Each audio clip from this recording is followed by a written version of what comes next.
नमस्कार, commodity roundup में आपका स्वागत है। मैं हूं मनीषा गुप्ता। आज बात करेंगे कच्चे तेल की, जहां पर जो वॉर्स चल रही हैं रशिया यूक्रेन और साथ ही साथ अब इजरायल और पैलेस्टाइन में, उसके बीच में हमने कच्चे तेल में फिर से सपोर्ट यहां पर आता हुआ देखा है।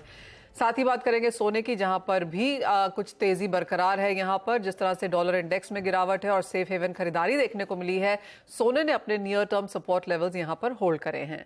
साथ ही बात करेंगे चीनी की, जहां पर अक्टूबर की सेकेंड ट्रांच अब यहां पर जारी हो गई है। पिछली ट्रांच यहां पर कैरी फॉरवर्ड नहीं की जाएगी। अंतर्राष्ट्रीय बाजारों में 13 साल के हाईज पर चीनी है। यहां पर आके क्या फंडामेंटल्स वॉच करने हैं, इन सब पर बात करेंगे। हमारे साथ जुड़ रहे हैं मोतीलाल ओसवाल के नवनीत दमानी, साथ ही प्रो इंटेली ट्रेड सर्विसेज के दिनेश सोमानी, और ब्रेक के बाद हम यहां पर बात करेंगे एग्री मंडी के को फाउंडर हेमंत शाह भानु से, और भानु ट्रेडर्स के रादर सीईओ अमृत कटारिया भी होंगे हमारे साथ। लेकिन शुरुआत यहां पर कच्चे तेल के साथ कर लेते हैं और बर्थडे बॉय से ही शुरुआत करते हैं। दिनेश सोमानी जी, आपको जन्मदिन की बहुत बहुत शुभकामनाएं मेरे, दीपाली, सीएनबीसी टीम और ऑफ कोर्स हमारे दर्शकों की तरफ से भी। कैसे मना रहे हैं, पहले तो ये बताइए आज का दिन। गुआर बाय करके मना रहे हैं और cotton seed oil cake bye करके मना रहे हैं। ऑलराइट, तो एग्री कमोडिटीज की तरफ से, और या एग्री कमोडिटीज अपने को गिफ्ट कर रहे हैं या फिर खरीदारी कर रहे हैं। लेकिन अगर कच्चे तेल की बात यहाँ पर की जाए तो कैसे देखते हैं आप यहाँ पर आज का बाजार, और यहाँ पर क्या टिप्स देना चाहेंगे? जी बिल्कुल मनीषा जी, पहले तो सर्वप्रथम बहुत बहुत धन्यवाद आपको विश करने के लिए। और मैं क्रूड की बात कहूंगा तो 7900 से गिरकर 6800 आया और 68 से दोबारा 72 आया। ह्यूज वोलेटिलिटी हमने देखी। 6850 का एक मजबूत स्तर था, जहां से हमने पुल बैक रैलीज आते हुए देखी। हाल फिलहाल जो टेंशन चल रही है उसके चलते मुझे लगता है उसी का एक पुल बैक रैली और उसका इमीडिएट रिएक्शन हमने देखने मिला है। 7320 मुझे ये अपसाइड लगता है, यहाँ से ऊपर जाने की संभावना अभी कम नजर आती है।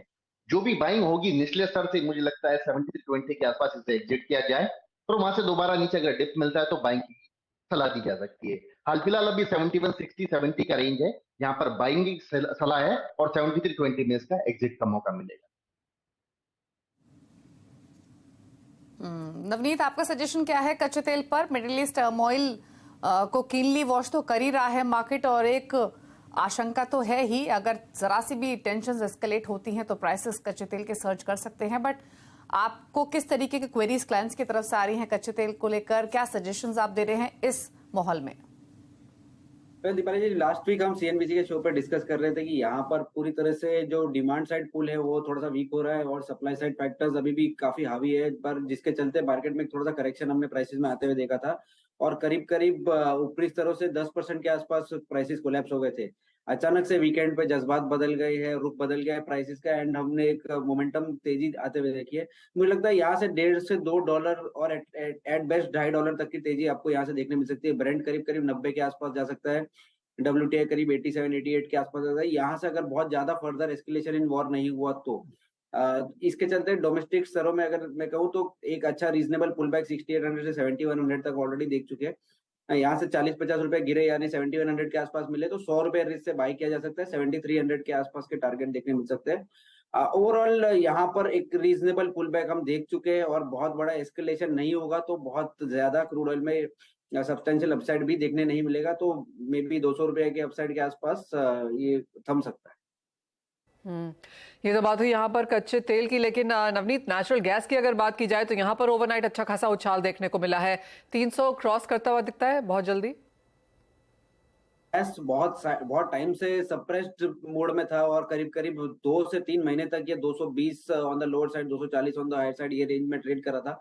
And time and again bullish bias या बुलिश इंडिकेशन इसने दिए, बट ब्रेकआउट नहीं दे पाया था। फिलहाल हम देख रहे हैं कि यहाँ पर जो नियर मंथ नेक्स्ट मंथ के बीच में जो गैप है वो करीब करीब 30 रुपए के आसपास है, यानी हम करीब 10% के आसपास का कंटेंट को देख रहे हैं प्राइसेस में। तो मुझे लगता है यहाँ से जो अगले 2 महीने वो तेजी का रुख ही रहेगा, and I will not be surprise 302-310 के आसपास हम गैस प्राइसेस अगले 10-15 दिनों में देखें, तो बाय ऑन डिप्स की रणनीति बनानी चाहिए।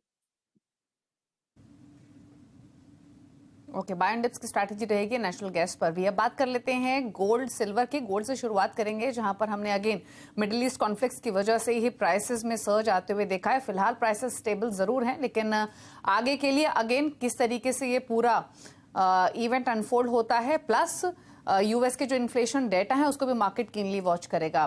क्या व्यू है इन लेवल से दिनेश जी आपका गोल्ड पर? बिल्कुल 58,300 का इसमें एक मेजर ब्रेकडाउन था, जो $1900 का ब्रेकडाउन था। वहां से एक तेज गिरावट हमने देखने मिली और नीचे में 56,400 का एमसीएक्स में लो बनाया। 56,400 का लो बनाने के बाद इमीडिएटली 1,000 रुपीज अपमूव हमें देखने मिला है। तो मोमेंटम जो है पुल बैक रैलीज में काफी स्ट्रांग नजर आता है। मुझे लगता है कि करीब करीब 57,600 के आसपास इंट्राडे अगर डिप मिलता है तो एक खरीदारी का मौका मिलेगा। दोबारा 58,200 का इसमें अपसाइड पोटेंशियल देखा जा सकता है। मोमेंटम जो बाइंग में है ये काफी स्ट्रांग है। गिरने में इसे कम से कम 10 से 15 दिन लगे, लेकिन बढ़ने में 2 दिन में ही सारी इसने 50% ऑफ रिकवरी कर चुकी है। तो मुझे लगता है बाय 57,600 फॉर 58,000। ऑलराइट, तो खरीदारी यहाँ पर अच्छी खासी लौटती हुई नजर आई है, फिर चाहे वो कच्चा तेल हो या सोना। लेकिन अवनीत, चांदी में भी क्या यही क्यूज हैं? क्योंकि हमने मोस्ट ऑफ द मेटल्स में भी ओवरनाइट अच्छे खासे गेन्स आते हुए देखे थे। आज कुछ मुनाफा वसूली का दिन यहाँ पर जरूर है, लेकिन चांदी और बाकी मेज मेटल्स पे अगर नजर डाली जाए तो क्या राय है? ये जो पूरा जियोपॉलिटिकल इवेंट है ये गोल्ड, क्रूड और कुछ हद तक डॉलर या येन को प्रभावित करेगा। मुझे लगता नहीं कि चांदी में इसका कुछ इंक्रीमेंटल बेनिफिट मिलेगा।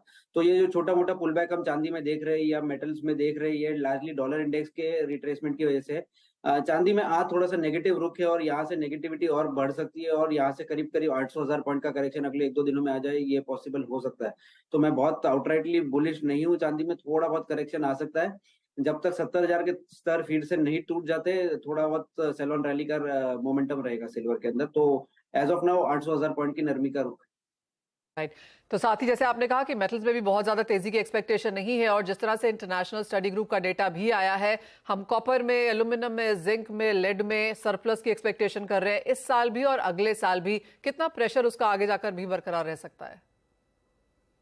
Well, largely lead, zinc, aluminium, इन तीनों के डेटा तो यही इंडिकेट कर रहे हैं कि अगले कुछ हफ्ते, महीने और मे भी कुछ क्वार्टर्स के लिए यहाँ पर दबाव बना हुआ रह सकता है। बट अगर आप प्राइसेस देखें तो बहुत बीटन डाउन लेवल्स पे, टॉप के प्राइसेस देखें तो अभी भी 40-50% रिट्रेसमेंट लेवल पे ट्रेड करे। तो मुझे लगता है यहाँ पर नेगेटिविटी बहुत आउटराइट नहीं करनी चाहिए, छोटे मोटे पुल बैक आपको देखने मिलेंगे। बट कॉपर का जो मोमेंटम है या कॉपर का जो डेटा इंडिकेट कर रहा है वो इतना बेरिश नहीं है विज़ाविज़ अदर माइनर मेटल। तो मुझे लगता है यहाँ पर कॉपर में 6,800-7,000 लेवल्स पे नीचे में एक अच्छा सपोर्ट मिलेगा और वहां से एक रीजनेबल पुल बैक देखने मिल सकता है। डोमेस्टिक स्तरों की बात करूंगा तो जब तक 690 कन्विंसिंगली ब्रीच नहीं होता है, there is a bright possibility आप 740, 750 फिर से कॉपर में देख पाए, तो बाय एंड डिप्स करना चाहिए। ओके, बाय एंड डिप्स की सलाह है कॉपर में। दिनेश जी, आपका कोई ट्रेड रहेगा क्या बेस मेटल पैक से? तो कॉपर 706-707 का एक अच्छा स्तर है, यहाँ पर खरीदारी का अच्छा एक अवसर मिल सकता है। 703 का स्टॉप लॉस मेंटेन करके 715 का सबसाइड देखा जा सकता है। नवनीत, साथ ही साथ डॉलर इंडेक्स में अब यहाँ पर क्या व्यू बन रहा है? Because 107 plus kind of levels हमने आते हुए देखे थे। अभी भी बाजार काफी बटा हुआ है कि हम 105 की तरफ जा रहे हैं कि ये 108 की तरफ। करंट लेवल्स पे अब यहाँ पर क्या व्यू है? वेल, मैं 105 वालों को फॉलो कर रहा हूँ फिलहाल के लिए। और वैसे जो रिट्रेसमेंट हमने देखा है 102 से नॉन स्टॉप 107 तक का मोमेंटम देखा है। बट खास बात यह है कि लार्जली 2-3 क्रॉस करेंसी थी जो इसके सामने बहुत शार्पली डेप्रिशिएट। डोमेस्टिक लेवल पे रुपी तो काफी रेजिलिएंट रहा है, बट यूरो जो है या जीबीपी जो है उसमें बहुत नरमी देखने मिली, जिसके चलते हमको डॉलर में एक शार्प पुल बैक देखने मिला। कुछ स्टेटमेंट लास्ट 2-3 दिनों से बीओई ईसीबी की तरफ से आ रहे हैं जो मुझे लगता है एक पॉजिटिव इंडिकेशन देने चाहिए दोनों ही करेंसीज को, वेरेस जहाँ पे डॉलर में रिट्रेसमेंट बन सकता है। तो मैं यहाँ पे सेल करके चलना चाहूंगा। मुझे लगता है 107 निकालना अब थोड़ा सा डिफिकल्ट होगा unless there is a major escalation in war, and probably we'll slide back towards 104-105 levels. Okay, चलिए, तो ये राय रही डॉलर इंडेक्स पर। फिलहाल तो 106 के लेवल्स देखने को मिल रहे हैं और ये लेवल्स आपकी स्क्रीन पर भी हैं। चलिए, रुक रहे हैं इसी के साथ एक ब्रेक के लिए। शुक्रिया नवनीत आने के लिए शो में और ट्रेडिंग स्ट्रैटेजीज अपनी शेयर करने के लिए। ब्रेक के उस पार एग्री कमोडिटीज पर तो फोकस करेंगे ही, लेकिन खासतौर से चर्चा करेंगे शुगर की, टर्मरिक की। दो खास मेहमान भी हमारे साथ मौजूद रहेंगे। जल्द वापस आते हैं एक छोटे से ब्रेक के बाद।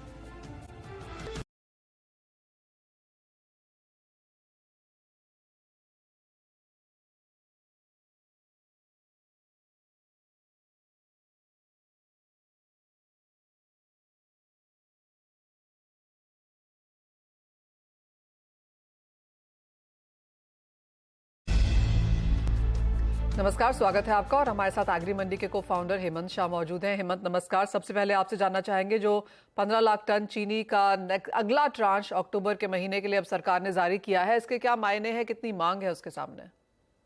यस, थैंक यू मनीषा जी।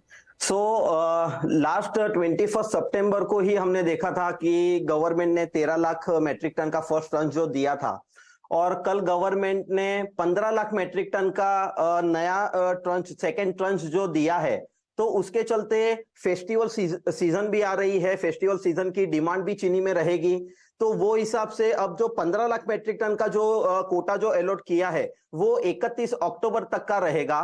तो जिस हिसाब से फेस्टिवल डिमांड रहेगी उस हिसाब से गवर्नमेंट का प्रयास ये है कि वो डिमांड को मैच करने के लिए इस हिसाब से ट्रंच में कोटा देने की कोशिश की जा रही है।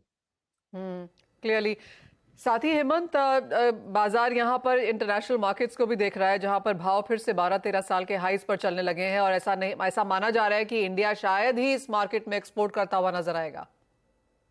जी बिल्कुल, क्योंकि इंटरनेशनल मार्केट जो है वो काफी बुलिश लग रहा है। जैसे लास्ट टाइम भी मैंने बताया था कि इंटरनेशनल मार्केट में हम लोग बुलिश है। उसके रीजंस ये है कि जैसे इंडिया का प्रोडक्शन कम है, इंडिया का प्रोडक्शन इस साल का एक्सपेक्टेड किया जा रहा है कि 30.5 मिलियन टन का आएगा, जबकि पिछले साल 32.9 मिलियन मेट्रिक टन का है। तो आगे ऐसा लग रहा है कि इंडिया जो है वो एक्सपोर्ट के लिए अभी तैयार नहीं है, अभी एक्सपोर्ट के लिए कोई भी डिसीजन जल्द आएगा ऐसा नहीं दिख रहा है। तो ग्लोबल मार्केट में भी ये अनुमान लगाया जा रहा है कि 3 मिलियन मेट्रिक टन की डेफिसिट रहेगी। तो सप्लाई की कमी के चलते इंटरनेशनल मार्केट में भी बुलिश सेंटीमेंट बरकरार रहेगा। और जब अगर हम व्हाइट की बात करेंगे तो अभी व्हाइट चल रहा है $720 के आसपास। सो जल्द ही हम उसको $820 के करीबन हम ये लेवल्स को देखेंगे। और अगर रॉ की बात करेंगे तो रॉ अभी चल रहा है 27.20 के करीबन, तो उसमें भी 28.5 से 29 के लेवल हम जल्द ही देखेंगे इसमें। ओके, तो यानी रॉ शुगर हो या व्हाइट शुगर हो, प्राइसेस और सर्ज होंगे। तो फिर एक्सपेक्ट करके चले कि प्राइसेस अब हायर साइड पर ही रहेंगे या आगे जाके थोड़ा रिलीफ भी एक्सपेक्टेड, अगर हम स्पेशली डोमेस्टिक मार्केट्स की बात करें, क्योंकि जैसे आपने तमाम फैक्टर्स गिनवाए, फिर चाहे वो सप्लाई सिचुएशन टाइट हो, फेस्टिव सीजन से पहले डिमांड स्ट्रांग हो, प्राइसेस हायर साइड पर ही रहेंगे, लेकिन जो लेवल्स आपने बताया वहां जाकर थोड़ा सा रिलीफ मिलना चाहिए। कितने टाइम तक प्राइसेस हायर साइड पर ही रह सकते हैं फिलहाल? देखिए, अगर लास्ट 1 से 1.5 महीने का अगर ट्रेंड देखेंगे ग्लोबल मार्केट का, तो ग्लोबल मार्केट एक रेंज में है, अभी 650 से $720 $740 के करीबन चल रहा है। उसका रीजन ये है कि चाइना ने जो रिजर्व के चलते जो ऑक्शन किया था, तो वो सप्लाई थोड़ा मार्केट में आया, उसके चलते अभी प्राइस थोड़ा सा सप्रेस कर रहे हैं। लेकिन जैसे ही अगर ये 740 750 के पार अगर इंटरनेशनल मार्केट में निकल गया तो इमीडिएट हम लोग इसमें अपसाइड देख सकते हैं। हेमंत, एक फाइनल सवाल एथेनॉल को लेकर है। यहाँ पर भी हमने ब्लेंडिंग बढ़ते हुए देखी है। एथेनॉल प्राइसिंग को देखकर इंडस्ट्री की कुछ और भी मांग रही है प्राइस हाइक के हिसाब से। यहाँ पर क्या लेटेस्ट सुन रहे हैं आप? इथेनॉल के रेट के चलते इंडस्ट्री की एक्सपेक्टेशंस ये है कि 4 to 5 रुपीस के प्राइस बढ़ने चाहिए। सो अगर हम लोग परसेंटेज में देखेंगे तो 7 to 8% का राइज इंडस्ट्री एक्सपेक्ट कर रही है। लेकिन हमें ये लगता है कि जिस हिसाब से एफआरपी जो बढ़ी है लास्ट ईयर, जो 2.6% के करीबन जो बढ़ी है, वही रेशियो को अगर ध्यान में रखेंगे तो 3% के अराउंड इथेनॉल के प्राइस बढ़ेंगे और इसका जो है वो 31 अक्टूबर उसका अनाउंसमेंट आ जाएगा। ओके, चलिए, शुक्रिया आपका हेमंत आने के लिए शो में और अपने व्यूज देने के लिए। तो ये बात हुई शुगर की, जहां पर प्राइसेस इंटरनेशनल मार्केट्स में तो सर्ज हुए ही हैं, लेकिन प्राइसेस हायर साइड पर ही बने रहेंगे और प्राइसेस यहां से तेज हो सकते हैं। लेकिन अब बात करेंगे टर्मरिक की, जहां पर हमने 2 हफ्ते के लोअर लेवल से प्राइसेस आते हुए देखे हैं। लगातार हमने थोड़ी सी प्राइसेस अंडर प्रेशर रहे हैं। क्या आउटलुक यहां से बन रहा है, इस पर करते हैं बातचीत। अमृत कटारिया भानु ट्रेडर्स से हमारे साथ मौजूद है। अमृत जी नमस्कार, स्वागत है आपका। तो सबसे पहले तो ये समझना चाहेंगे कि जो प्राइसेस में हमने थोड़ी सी नरमी देखी है, इसके पीछे प्रॉफिट टेकिंग ही कारण है या कुछ और भी कंसर्न्स हैं? नमस्ते। हल्दी की पोर्शन के अंदर अभी इस समय तो डिमांड डोमेस्टिक बहुत कमजोर हो गई है और पाडो वालों का भी डिमांड काफी कम हो गया है। तो इस समय की पोर्शन में, और दूसरा जो भी स्टॉक है पाइपलाइन के अंदर, अभी प्रोडक्शन सेंटर में से माल कहीं भी जा नहीं रहा है, क्योंकि वहां पर जो है कपड़ा सेंटर में माल उन लोगों के पास मुनाफे के काफी नीचे भाव के माल है। यानी कि लोगों ने 65-70 में माल लिए थे, 75 में लिए थे, उसकी पोर्शन 150-60 तक हो गई थी, लेकिन वो टूटते टूटते अभी 130-35 तक आ गई। लेकिन वहाँ गिराकी नहीं है बिल्कुल। तो और माल भी उनके पास काफी ज्यादा है। तो इस समय की पोर्शन के अंदर दूसरा ये लग रहा है कि जो दसरा दिवाली की जो ग्राहकी होती है ना, वो पोर्शन दिखती नहीं है इस साल। और एक्सपोर्ट में भी इस समय डिमांड काफी कमजोर हो गई है। तो और नया क्रॉप जो है वो काफी कमजोर है। करीब करीब आप ये समझ लीजिए कि 25% का क्रॉप जो है कम है। लेकिन अभी हमारे तेलंगाना के अंदर जो है थोड़ा मौसम अच्छा है, बरसात पानी के हिसाब से भी अच्छा है। तो जो 25% 30% स्विंग कम हुई थी, उसमें 5% 10% शायद ज्यादा भी आ जावे। तो ऑल ओवर इंडिया फसल जो है नेक्स्ट ईयर की इस समय की पोजीशन के हिसाब से तो 60-65 लाख के ऊपर लगती नहीं है। और स्टॉक भी करीब करीब 25 लाख के आसपास या 20 लाख के आसपास जो है नए साल के ओपनिंग में रहना चाहिए। लेकिन पाइपलाइन में माल काफी पड़ा है। वो मुनाफे के माल जब तक उनके आधे माल नहीं बिक जाएंगे तब तक तेजी की कोई गुंजाइश नजर नहीं आ रही है। लेकिन फ्यूचर 2024 का जो है वो हल्दी के लिए बहुत ही सुनहरा है और काफी तेजी रहेगी। जो लोगों ने भाव नहीं सोचा होगा वो भाव सब 2024 में देखने को मिलेंगे। क्या बात है, बहुत ज्यादा तेजी आप यहाँ पर अमृत जी बता रहे हैं। और सारे नंबर्स जैसे आपने हमें बताया कि नई फसल 25% कमजोर है, लेकिन ईल्ड 5 से 10% ज्यादा है। 60-65 लाख की बोरी की फसल है और 20 लाख यहाँ पर ओपनिंग स्टॉक देखने को मिल सकता है और नए लेवल्स 2024 में एक्सपेक्टेड। दिनेश जी, एक और रंग है जो आप ऐड करना चाहेंगे? जी बिल्कुल, जो भी इन्होंने फंडामेंटल्स बताया एकदम सटीक और परफेक्ट बताया है। बट इन्होंने जैसे कि कहा कि 80-85 की रेट में एक्सपोर्ट बहुत ज्यादा हुआ था और 113 में अभी लोग थोड़ा सा लेटेंट है। तो एक्सपोर्ट की थोड़ी कमी, स्टॉकिस की कमी, बाजार में लेवाली थोड़ी कमजोर है। इसी के कारण ये मुनाफा वसूली जो 16,000 दिसंबर का कॉन्ट्रैक्ट गया था, अब ये दोबारा 15,000 के अंदर आ गया है। हाल फिलहाल मुझे लगता है 1 महीना और भी मार्केट यहीं पर रहेगा, स्टेबल रहेगा और 2024 जो ये हल्दी का साल निश्चित तौर से रहेगा। आपने शो के शुरुआत में यहाँ पर एग्री कमोडिटीज की ही बात करी, जो आपके टॉप ट्रेड्स भी हैं, अगर उनको तो भी थोड़ा एलॉबरेट कर सके और क्या लेवल्स वहां पर नजर आते हैं? कॉटन सीड ऑयल केक मुझे बहुत बढ़िया लगता है इस स्तर पर और अच्छी खरीदारी उसमें देखने में नजर आ रही है। 2790-95 का स्तर बढ़िया स्तर रहेगा दिसंबर कॉन्ट्रैक्ट बाय करने का। 2888 मुझे लगता है 2888 ये आज का या कल का लक्ष्य इसमें बनना चाहिए और 2660 के नीचे जाता मुझे नजर 2760 के नीचे मुझे जाता हुआ भी हाल फिलहाल नजर नहीं आता है। बढ़िया काउंटर, ये मेरा हॉट पिक है फॉर द डे।